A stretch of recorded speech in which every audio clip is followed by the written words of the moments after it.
Well, we're live for another Hog Out, and yes, we've got out of the blocks pretty early. If you want to join me as a special guest, don't forget to fill out the Google form because we have got a fan on again today from Kolkata, and I love Kolkata. Why? Because I play for the Kolkata Knight Riders.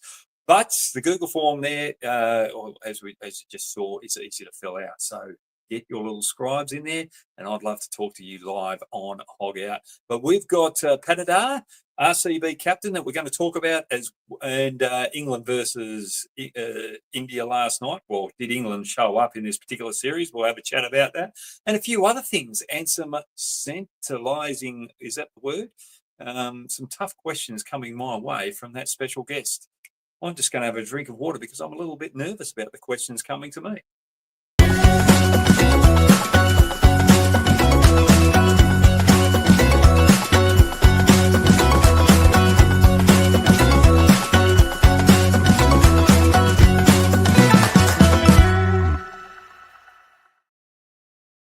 Rajat Patidar, he is captain of RCB. They went over Virat Kohli and went for this young man, or he's not so young, he's in his 30s, but he is captaining his home state, Madhya Pradesh, and he's done a pretty good job with it because they're in a T20 tournament.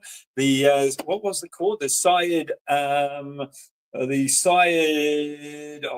Mushtaq Ali tournament earlier on this year, and last year, should I say, we're in 2025.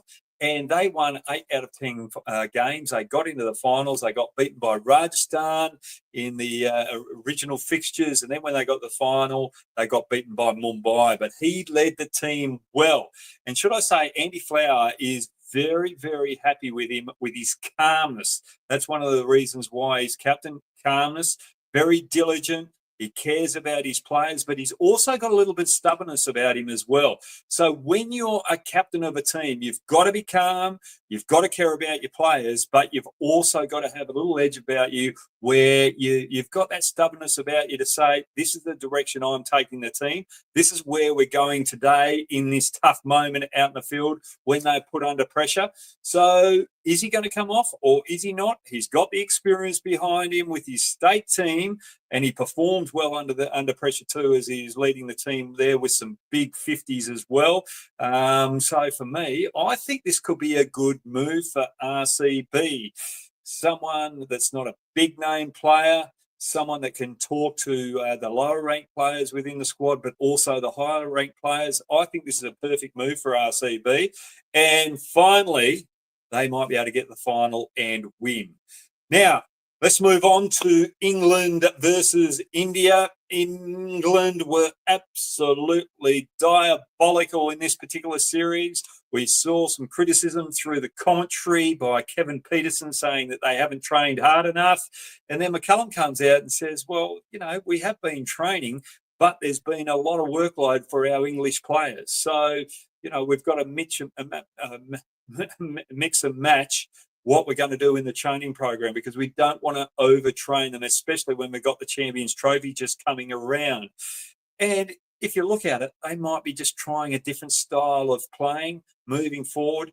Don't look out the results on the field. Sometimes you look out the results and you can think, all right, they're in a little bit of trouble, but they might be trying a few things for the big tournament coming around, the Champions Trophy, and they might execute a little bit better there. I remember back in 2007, the World Cup there, Australia lost 6 or 7 games on the trot. They lost a home series as well, but when it got to that World Cup, they could not lose a game. England could be very much like this as well. And I saw Gambhir earlier on in the week saying that batsmen, when they fail, they're judged on one innings. When people write and put in their comments on social media about that particular player, they don't look out the whole series. They don't look out the whole year. They also don't look at the situation that particular player is in that particular game as well. So sometimes the result doesn't match where the team actually wants to go. So that criticism might not be warranted, but we'll see what happens in the Champions Trophy. But I wouldn't be too worried about the Champions Trophy as well. Remember, McCullum's just taken over, and he likes those big competitions. So he could be setting this team up for the World Cup coming around in a year or two. And the one last point that we've got the Champions Trophy just around the corner before we get to our special guest. There's a lot of players that have been ruled out of this Champions Trophy, and they're all fast bowlers. And this is not good for the game because you've got Bumrah out, you've got 3 quicks from Australia out, which are Cummins, Starc, who's the other one? Cummins, Starc and Hazlewood, which is a big problem there. You've also got Nortje and Nortje from South Africa out. Harris Rao from Pakistan, is he going to be part of the tournament as well? So they are big names that are out. So I think we've got to look out the calendar and make sure that we don't emphasise the calendar or play too many games, because we've got to protect the fast bowlers. If the fast bowlers can't play Test cricket, and they're only going to concentrate on short form of the game, all of a sudden Test cricket takes a hit. And also the one-day competitions take a hit as well. So we've got to make sure that we don't over accentuate this calendar, shorten it, make it viable so that these fast bowlers can stay on the park a little longer. And it also throws up the question, again with the concussion rule, if a bowler is injured out in the middle, in a one-day game or a test match, and he's still got 5 overs left in his quota in the one-day game, or he's still got a day and a half to play in the test match, I think you should be able to replace those particular players.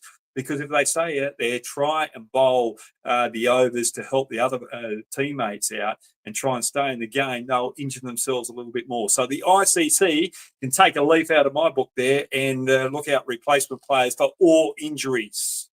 And while we're talking about that, I reckon we get Shantama on. Shantama Chakraborty from Kolkata. He's going to join me on Hogg's Lives Out before he gets on there. Anupam's come up here. Australia hasn't won a single Champions Trophy match post-2009 triumph. Since then, Australia have played 6 games, out of which 3 have been losses and the other 3 washed out. Well, Anupam, Australia don't really care about the Champions Trophy. It's just the big World Cups that we're worried about. So we can put that aside. But very good question there, Anupam. Now, Shantam, how are you going, mate? All the way from Calcutta. I'm good, Hoggy. How are you? I'm going very well. It's an honor to be talking to you. So, yeah. Oh, mate, that's absolutely sensational. Thank you very much for being on here. You're a Kolkata fan, I know that. But before we get into the questions, it's Valentine's Day today. Have you got a Valentine? No. No? No. Well, I'm already in trouble over here because I forgot about it, and my wife wasn't too happy about it in the morning. So I've got to dig myself out of the grave and, out of the manure. I've got a better term for that. And try and rectify the relationship and turn it into a good day by the end of the day. I might have to cook a dinner tonight. So hopefully I'll get the right meal. But anyway, you've got some questions along. What's your first question? Yeah. Sir, so my first question is, while you were playing for my home IPL team, that is KKR, the Kolkata Knight Riders, right now we have seen that Gautam Gambhir has approached T20 cricket in a very radical kind of way. He's kind of revolutionizing the way Indian cricket is being approached in T20 in terms of T20 cricket.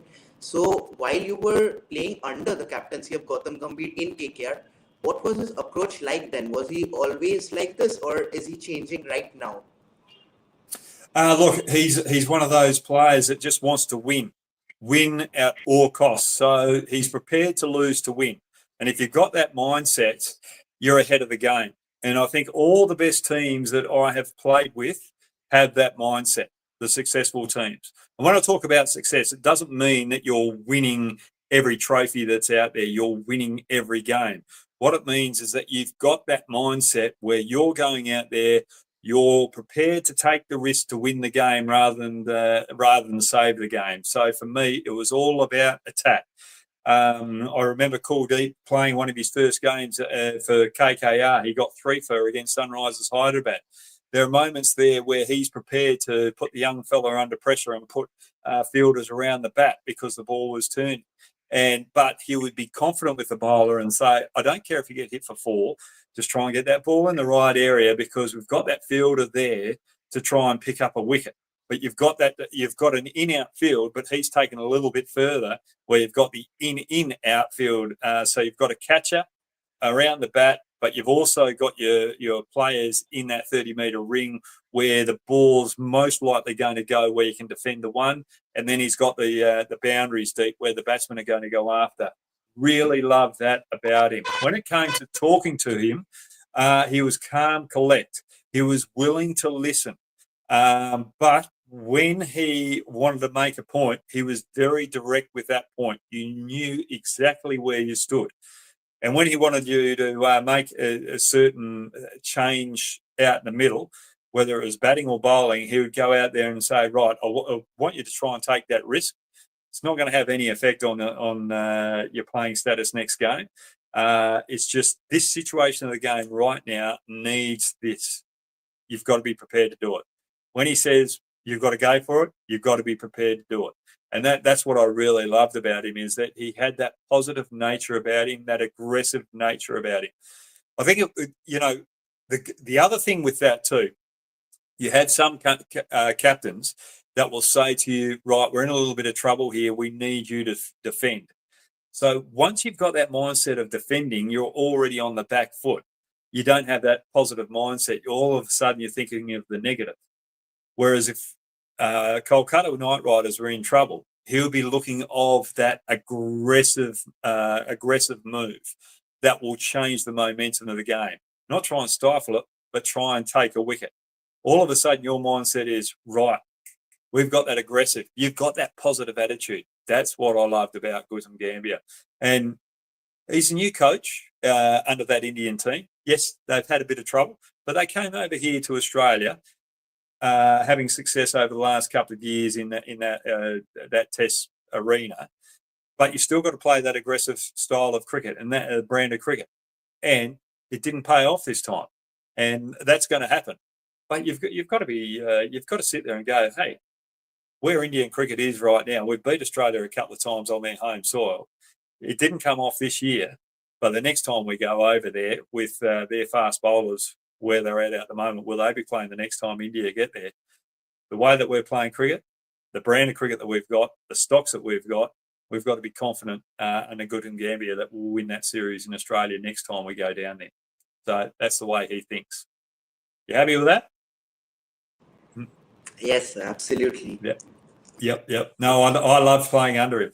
I'll share a story with you, actually, because when I got picked up from Kolkata, Trevor Bayliss, the coach, rang me up, and he said, Guttam wants to know whether you're interested in coming to the IPL next year. So if you put your name in, we're going to grab you up because we need that depth in spin.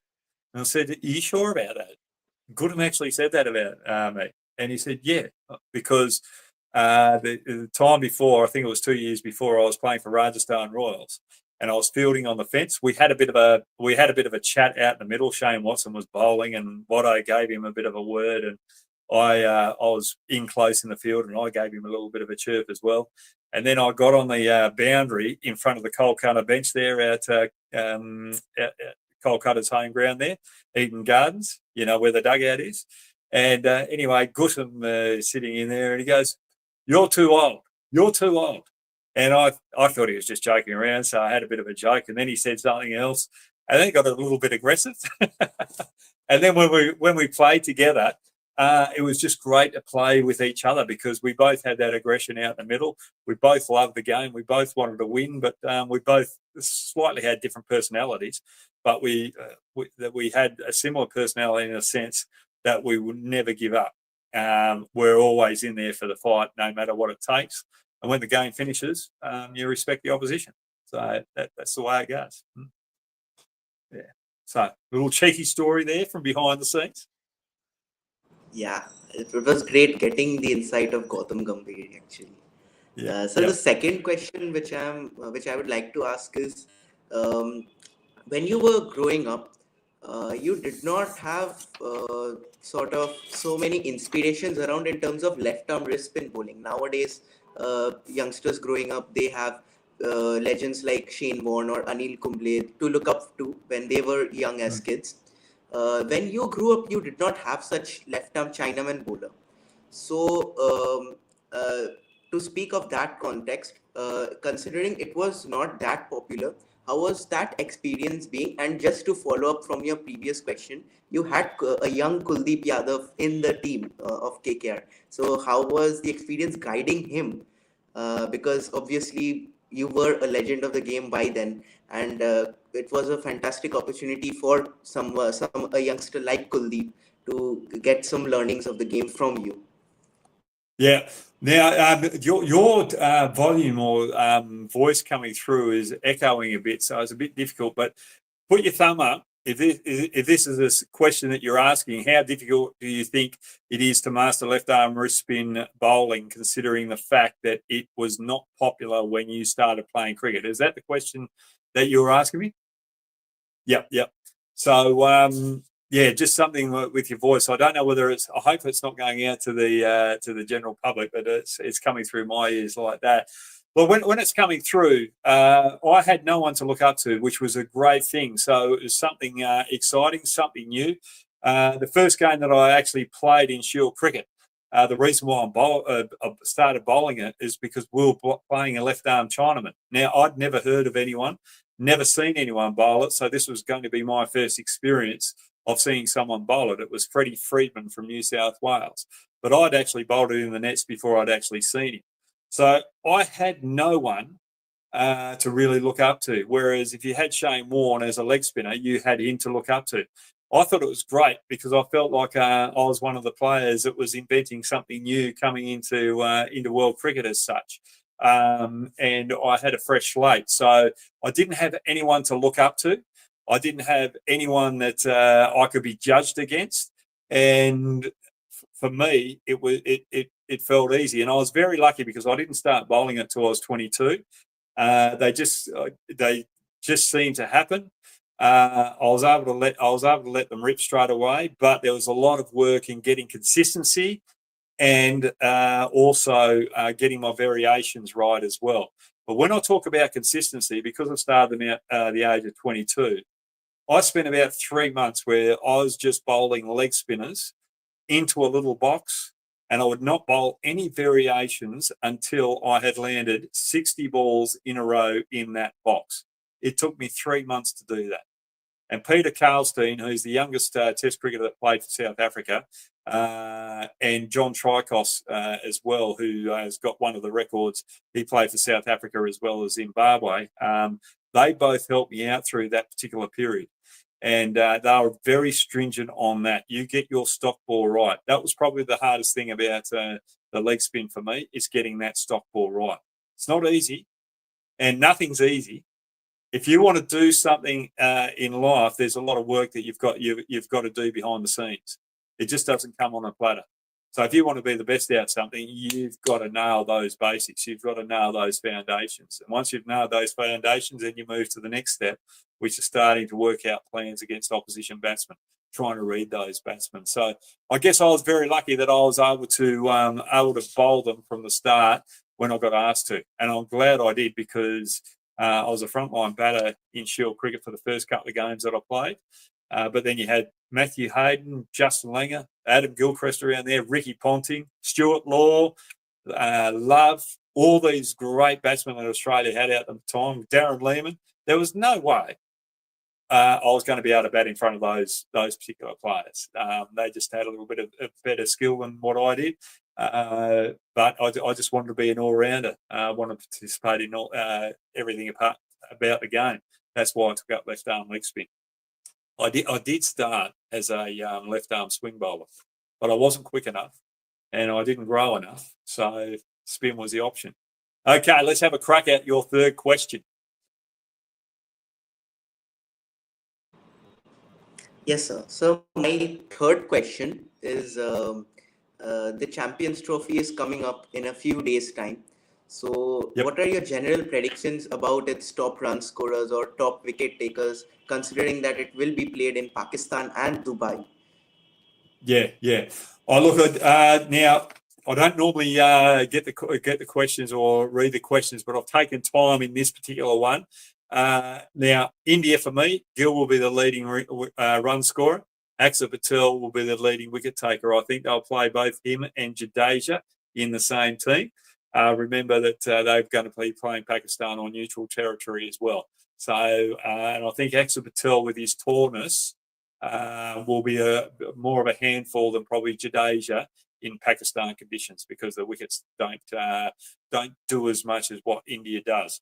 When it comes to Australia, Head and Ellis. Ellis is a medium pacer. I think he's just got so much to offer with his change-up deliveries, and he's also got a searing Yorker as well, and he's a skiddy bowler. When it comes to New Zealand, Conway and Santner. I think Conway is going to be the leading run scorer there. Santner, tall left arm off spinner, just like Axar Patel. I think he's going to be hard to get away. When it comes to England, Butler and Rashid. I think bowlers are going to go after Rashid in the middle overs, because I think the extra pace that England have up front might put pressure on batsmen, and they'll try and go after Rashid, and Rashid's bowling exceptionally well. When it comes to South Africa, Klasan and Marco Jansen. I just think Marco Jansen is coming of age now with his tall left arm quicks. And then when you have Pakistan, Rizwan captaining, I think he's doing a great job. Shaheen Afridi. And then we've got Afghanistan. Ibrahim Zadran. I really love him. I've loved him since I saw him live here in Australia. And obviously Rashid Khan, that leg spinner that Afghanistan have got. Do you reckon he'll get some wickets? He might do. He wants to get 1,000 T20 wickets this year, didn't he? Didn't he say somewhere?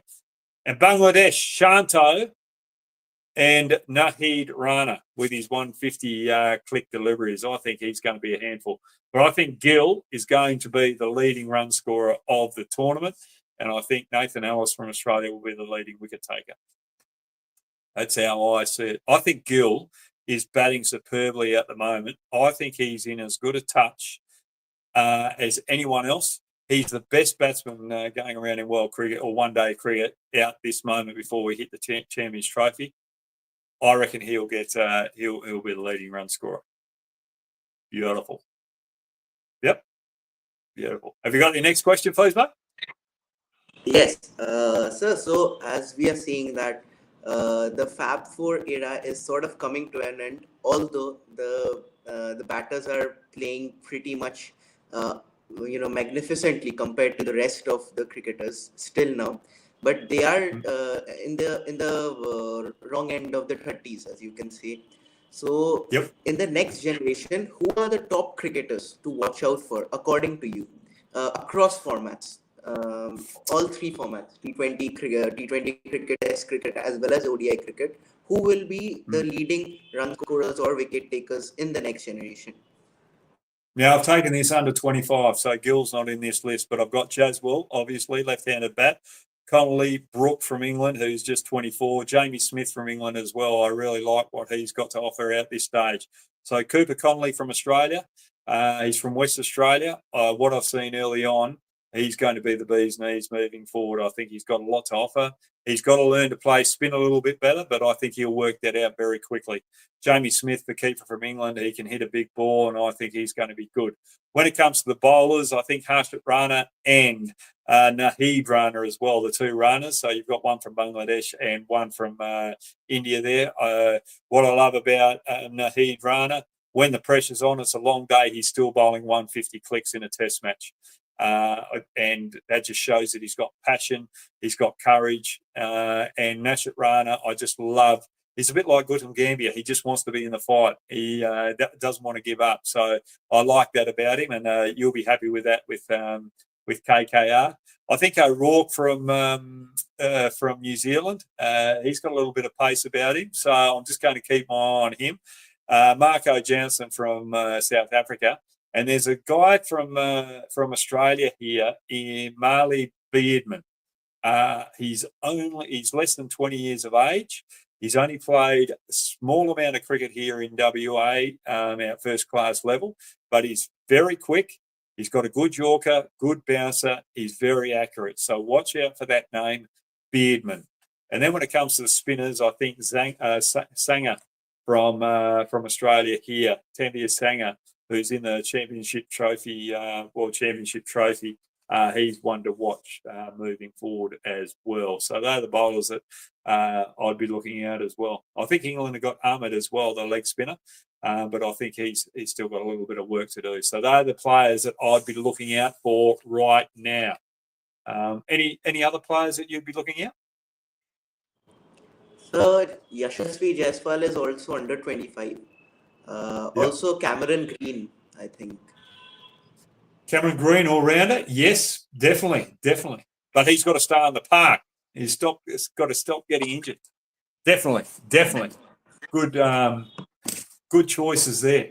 There are a couple of South African batsmen there as well that I've been looking at that have just been playing in Pakistan as well. That might stand up for the challenge moving forward as well. A lot of good cricketers around there, but I think Jaswal Gill, if you're going to look out the next Fab Four, Jaswal Gill are the two, and Harry Brook probably a third. But I'm trying to find a fourth batsman in there, which I can be confident with, and I can't really find that batsman out at the moment.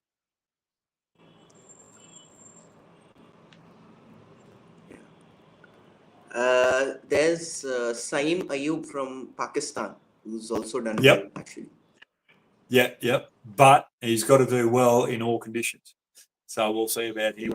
Yeah. No, that's a good choice. Rightio, we've got one more question, and then we can take some questions from the guests. I think Anupam's there. Anupam again. Before I get up to Bangladesh cricket, I'll just take one if that's all right, Shantam. And you're on your wrong side there. You're on an angle. How was Pravin Tambia different from other leg spinners? My friends asked me this, and definitely you're the best person to answer this. I think Pravin Tambia was a little bit slower and didn't really have the variations as other leg spinners, but he was very accurate, very good bowler, and he probably should have played a lot more first-class cricket than he did. Probably should have played a lot more T20 cricket than he did at IPL cricket. Very nice guy, lovely coach. So any spinners out there that come up to Pravin Tambia, make sure you listen to him because he has got a world of knowledge. Okay, you got one more question there, Shandon. Here we go. Yep.